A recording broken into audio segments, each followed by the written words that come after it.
Post master Kakinada. నేను 2020 నుంచి దీంట్లో చెప్తుంది. నేను కాశీ రావడం గురుగారు దాంట్లో రెండోసారి వచ్చాం. అలా అయోధ్యలో పాల్గొన్నాం.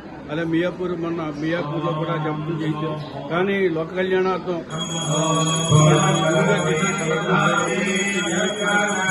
ఎప్పుడు కూడా భక్తులు ఎప్పుడూ నిలబడటం ఈ విధంగా విశేష సన్నిధి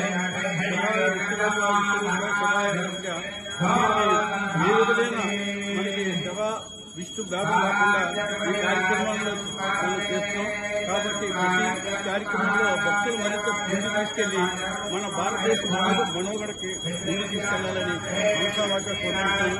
నాకు ఈ అవకాశం ఇచ్చిన కేసీదాస్ చారిటబుల్ ట్రస్ట్కి గురుగారు ఎల్లప్పుడూ జప్తులు కాకినాడ జప్తులు ముఖ్యంగా మేము గర్భ భాస్కర్ శర్మ గారి ఆధ్వర్యంలో ఈ కార్యక్రమం చేస్తున్నాం. కాబట్టి అన్ని కార్యక్రమాల్లో కూడా మేము ముందుగా భాష అలా వైజాగ్ నుంచి చక్రధర్రావు గారు ఆయన